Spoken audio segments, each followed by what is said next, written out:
bande de révolutionnaires que j'ai en studio avec moi.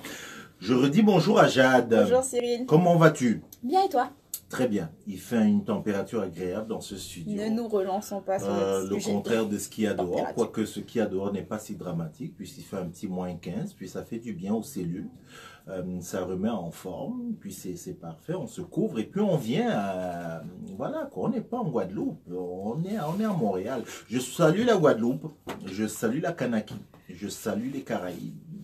Vous nous écoutez beaucoup, vous nous soutenez beaucoup. Nous vous disons merci.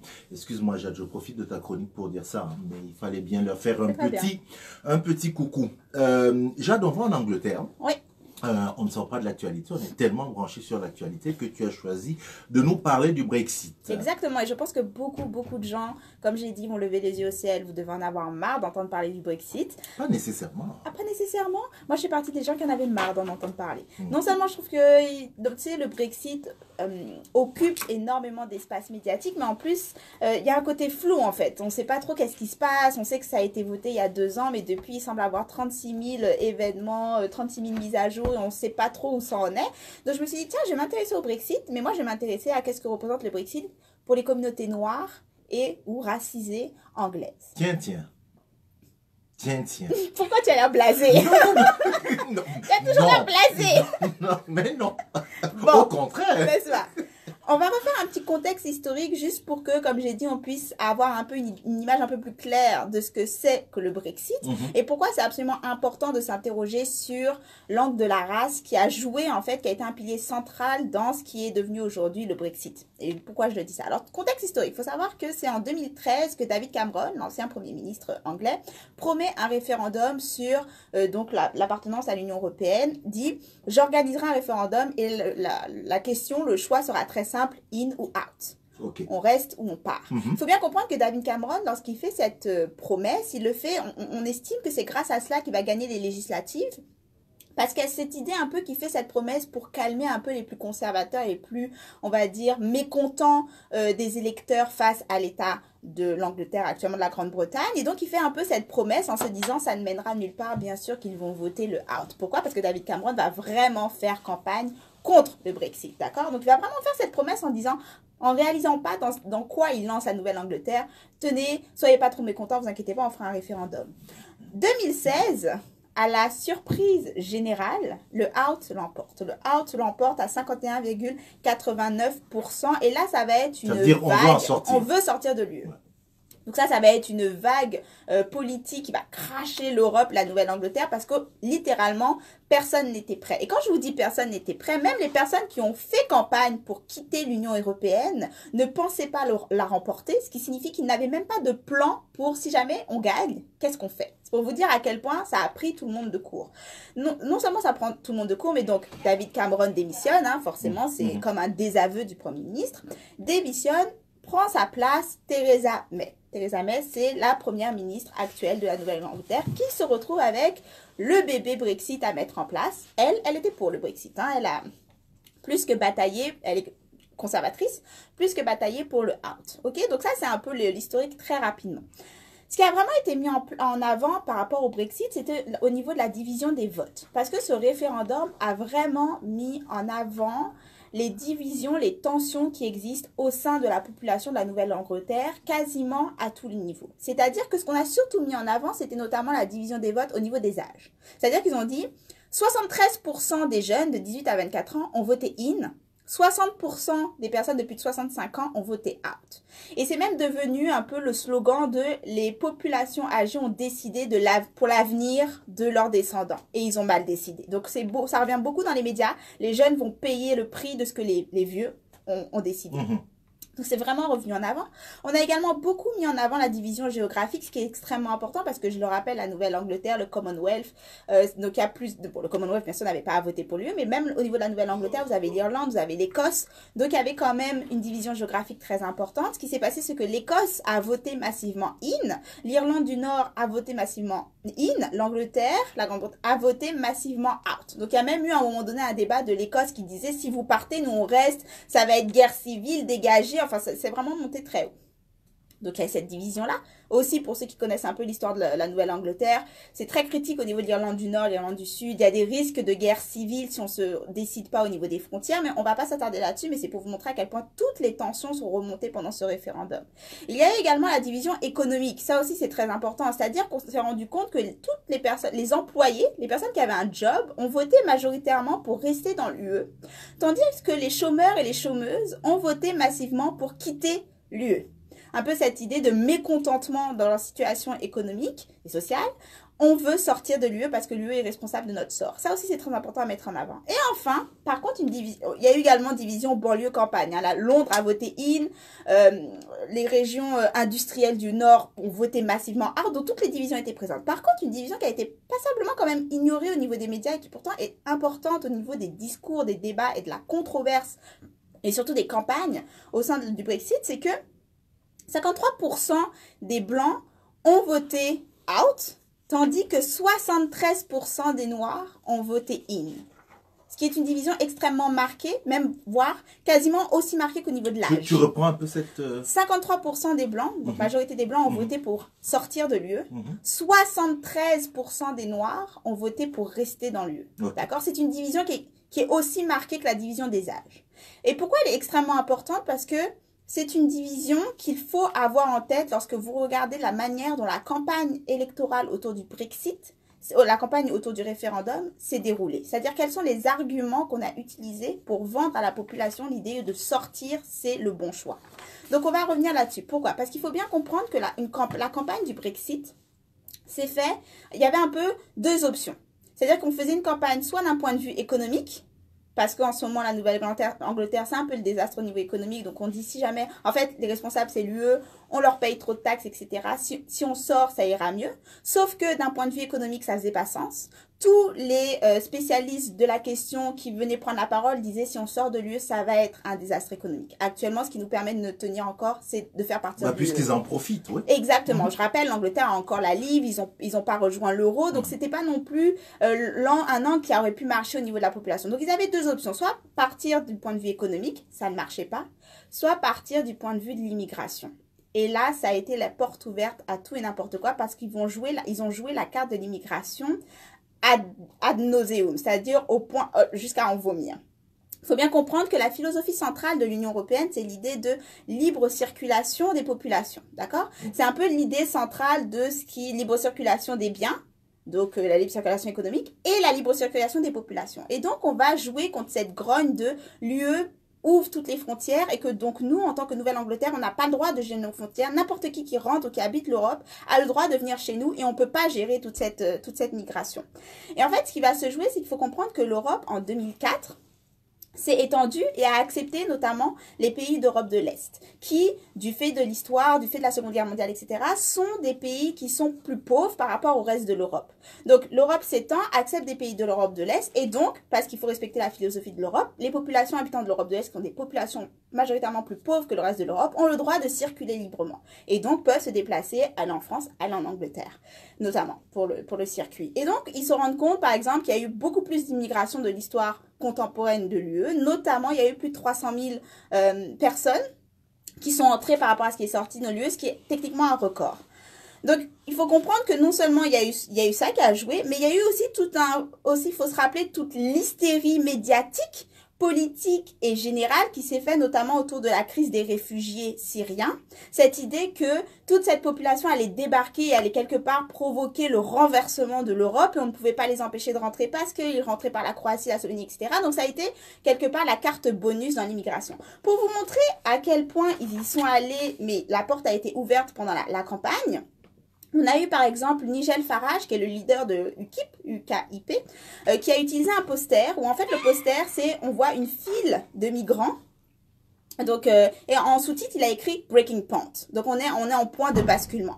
Là, c'est une file d'hommes qui sont sur les routes, majoritairement racisés. Il y a un homme blanc qui est caché par le logo.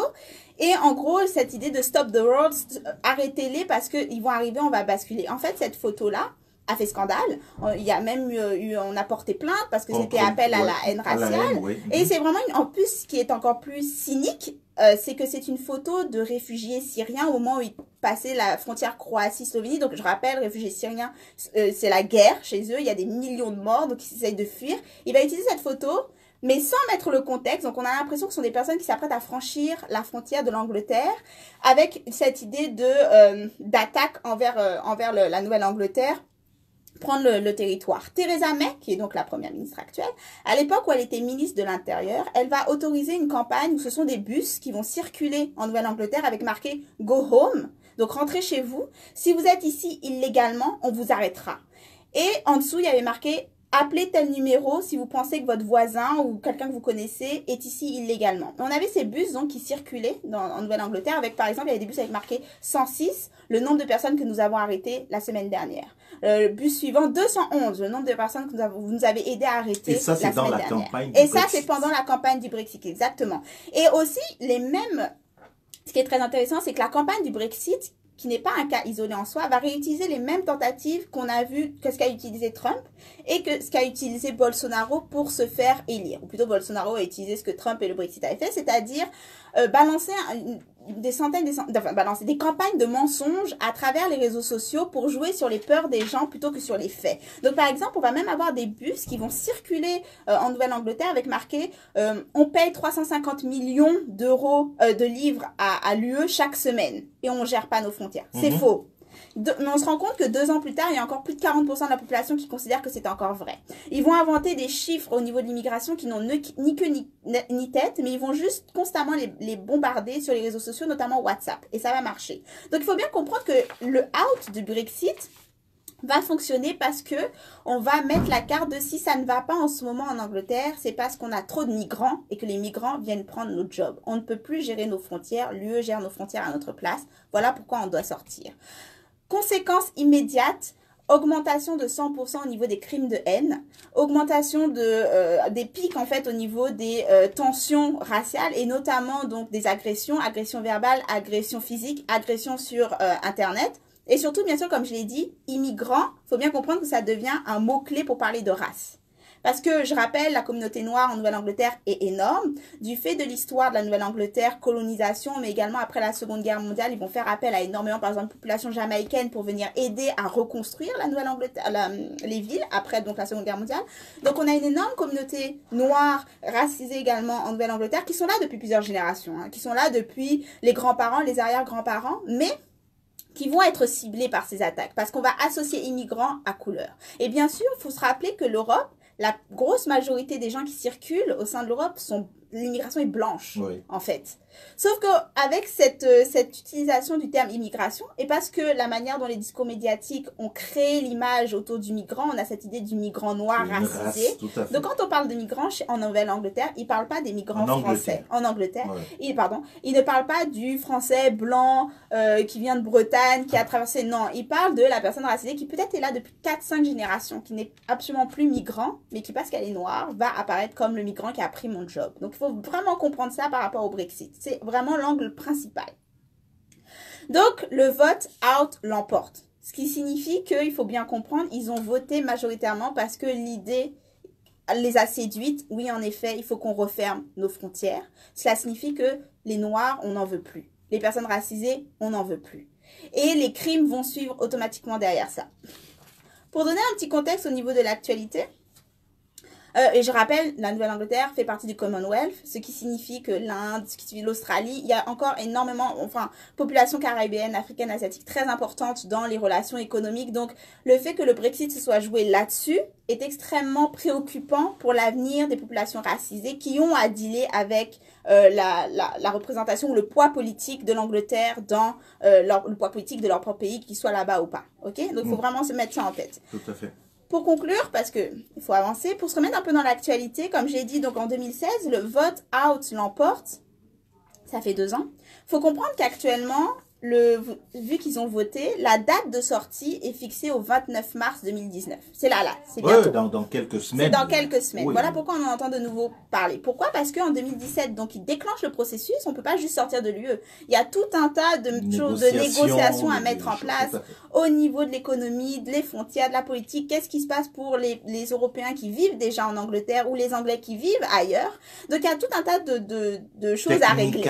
Là, qu'il faut quand même régler. Et puis, il y a une loi de l'Union l'univers qui dit que lorsque vous mélangez deux matières, en fait, il est possible de mélanger, il est quasiment impossible de les séparer. Je sais plus comment s'appelle cette loi de l'univers, mais en gros, si vous mélangez deux jus, par exemple jus d'orange et jus de mangue, après, si je vous dis séparez-les, c'est impossible. Mais en gros, il y a des personnes qui ont commencé à utiliser cette loi pour parler du Brexit, pour dire l'Angleterre a été trop mêlée à l'UE, maintenant essayer de le séparer, en fait, c'est un divorce qui va continuer sur des décennies, qui va jamais aboutir. Bon, passons. On obtient donc une actualité. Ce qui se passe, faut bien comprendre, c'est que d'ici au 29 mars 2019, il faut que l'Angleterre ait un plan. Et il faut que l'Angleterre ait un plan que l'Union européenne a signé en disant « Ok, ce plan, c'est bon pour nous. On est OK sur ce que vous allez nous payer, comment on va suivre. » Et il faut que Theresa May, qui fait le plan, vende le plan à son Parlement. Il faut que son gouvernement dise « Ok, on a signé. » Qui vient d'être sauvé d'ailleurs, là, de quelques voix. Hein. Tu vas trop vite. Ouais. Donc, Theresa May, elle doit mettre en place un plan et là, elle se heurte à un véritable mur parce que comme j'ai dit, il y avait un vide. Qu'est-ce qu'on fait s'il y a un out? Pourquoi? Il y a trois options en fait qui s'offrent à elle. Il faut bien comprendre que par rapport au Brexit, en ce moment, il y a ceux qui sont pour un Brexit dur. C'est-à-dire un Brexit, on ferme les frontières, c'est des frontières dures, on limite, on remet des militaires au niveau des frontières, on sort de l'union économique, donc des plans qu'on avait d'échange, on sort de tout. La Nouvelle-Angleterre devient une forteresse et l'Union européenne peut aller en enfer. Ça, c'est vraiment le Brexit dur que peu de personnes veulent parce que il y a un risque de guerre civile il y a un risque de gros affrontements avec Irlande du Nord et Irlande du Sud, ça va augmenter les prix au niveau de l'Union européenne, ça va être une catastrophe. Mais il y a des partisans du Brexit qui sont en mode aller faire voir l'Union européenne. Il y a les partisans du Brexit soft, c'est-à-dire, ok, on sort, mais on garde des liens économiques, on garde de bons échanges, on veut quand même avoir de nouveau notre accord sur les frontières, donc on veut pas trop que les migrants passent, mais c'est ok pour les échanges de biens, etc. Ça, c'est le Brexit soft. Et puis, bien sûr, il y a l'option 3 qui est un peu l'option nucléaire, qui est l'option que personne ne veut, mais qui se profile vraiment. C'est l'option, on arrive au 29 mars et on n'a pas de plan. Ce qui signifie que s'il n'y a pas de plan, c'est l'Union européenne va juste cracher en dehors de l'UE. Donc, c'est-à-dire que dans ce scénario catastrophique, la France... ça va virer en cata. L'Angleterre va virer en cata. C'est-à-dire qu'il n'y a pas de plan qui est mis en place. Il n'y a pas de temps de préparation et donc d'acclimatation. C'est le scénario catastrophe pour tout le monde. Actuellement, c'est le scénario auquel les gens sont en train de se préparer. D'accord? C'est l'idée que, par exemple, en Angleterre, ils recevraient plus de quoi pour leurs hôpitaux. Leur livre va cracher. C'est vraiment le plan catastrophe. OK? Bon, là-dessus, on a notre première ministre qui doit plaire un peu à tout le monde. Donc, elle a fait un plan qui essaye de plaire au Brexit dur et qui essaye de plaire au Brexit soft. Je vous rappelle, le seul point commun entre le Brexit dur et le Brexit soft, si vous avez suivi, c'est on ferme les frontières. Tout à fait. Exactement. Ils sont d'accord que sur là-dessus. C'est pour vous montrer à quel point l'immigration a vraiment été l'enjeu central du Brexit. C'est que les seules choses où ils sont d'accord, c'est on veut plus des migrants et on ne veut plus qu'ils puissent passer chez nous comme ils voulaient. Donc, le plan de Theresa May propose ça. Donc, elle prend quelque chose sur soft, elle prend quelque chose sur hard, elle ferme les frontières. Bien sûr, comme c'est un plan qui essaye de faire des compromis partout, le plan ne plaît à personne. Et donc là, elle arrive devant son Parlement et elle dit, OK, j'ai un plan, l'UE est OK, maintenant j'ai juste besoin que vous signiez et pour le 29 mars, on est prêt. Et là, ça a été la débâcle. C'est-à-dire qu'elle a reçu un vote de 202 contre 432. Pour vous donner une image, ça n'est jamais arrivé dans l'histoire politique en Angleterre qu'une première ministre échoue à ce point sur son propre gouvernement. À tel point que suite à cette défaite qui est une véritable claque, on a proposé un vote pas de censure, mais un vote de confiance. C'est-à-dire, il se pourrait qu'on te remplace, en fait. Tu nous as complètement laissé tomber. Et le vote de confiance a eu lieu hier. Et elle est passée, ce vote de confiance, quand je vous dis à un cheveu, je crois à 20 votes, elle perdait sa place. D'accord? Donc, c'est pour vous montrer à quel point c'est tendu. Elle a perdu son ministre il y a des ministres qui ont démissionné, qui ont claqué la porte.